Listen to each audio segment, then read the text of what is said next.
ఏంటి భయ్య ఈ అరాచకం? ఒక్క ఫోటోతో మొత్తం సోషల్ మీడియా షేక్ అయిపోతుంది.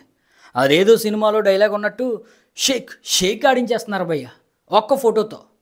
మొన్న మన జక్కన్న వారణాసి టైటిల్ రివీల్తో ఒక పెద్ద ఈవెంట్ పెట్టాడు.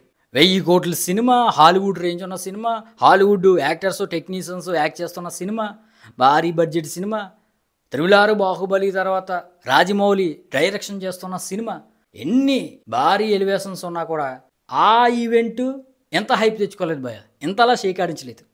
కానీ ఈ సందీప్ రెడ్డి వంగ ఈ స్పిరిట్ మూవీ పూజ సెరిమనీ అలా జరుపుకుంది. 3-4 ఫోటోలు వదిలాడు అంతే, షేక్ ఆడించేస్తున్నాడు భయ్య. నాకు తెలిసింది జక్కన్న SSMB 29 మూవీకి కలెక్షన్స్లో పోటీ ఇచ్చే మూవీలా కనిపిస్తుంది భయ్య.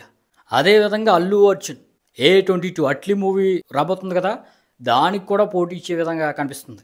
నాకు తెలిసి స్పిరిట్ మూవీ 2027 ఎండింగ్కి వచ్చే అవకాశం అయితే ఉంది భయ్య. అదేవిధంగా జక్కన్న వారణాసి మూవీ కూడా 2027లోనే వస్తుంది.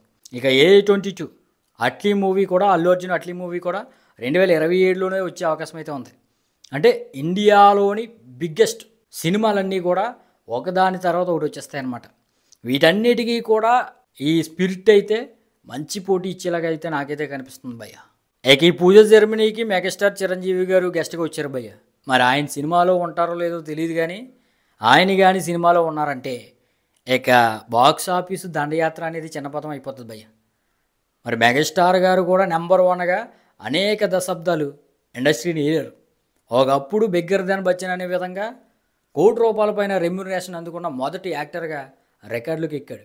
గిన్నిస్ రికార్డులు, ఆ రికార్డులు, పద్మశ్రీ, పద్మవిభూషణ్, మరి ఈ విధంగా ఒకప్పుడు రికార్డులను దున్నేసిన మెగాస్టారు ప్రజెంటు రికార్డులను దున్నుతున్న రెబల్ స్టార్ కలిసి యాక్ట్ చేస్తే భయ్య ఇక రికార్డు పెట్టడానికి కూడా ఇక ఏ సినిమా కూడా ముందుకైతే రాదు. మరి స్పిరిట్ మూవీ గురించి మరిన్ని డీటెయిల్స్, మరిన్ని విషయాలు అయితే మాట్లాడుకుందాం భయ్య. ఈరోజు సాయంత్రం రాజసాబ్ నుండి ఫస్ట్ సింగిల్ అనేది వస్తుంది 6:11 మరి ఆ సాంగ్ నిమిత్తం అదేవిధంగా ఈ స్పిరిట్ గురించి మాట్లాడుకోవడానికి లైవ్ అయితే పెడదాం అనుకుంటున్నాను భయ్య. మరి మీరైతే కింద కామెంట్ చేయండి, లైవ్ పెట్టమంటే పెట్టేస్తాను. ఆ లైవ్లో మనందరం కలిసి మాట్లాడేసుకుందాం.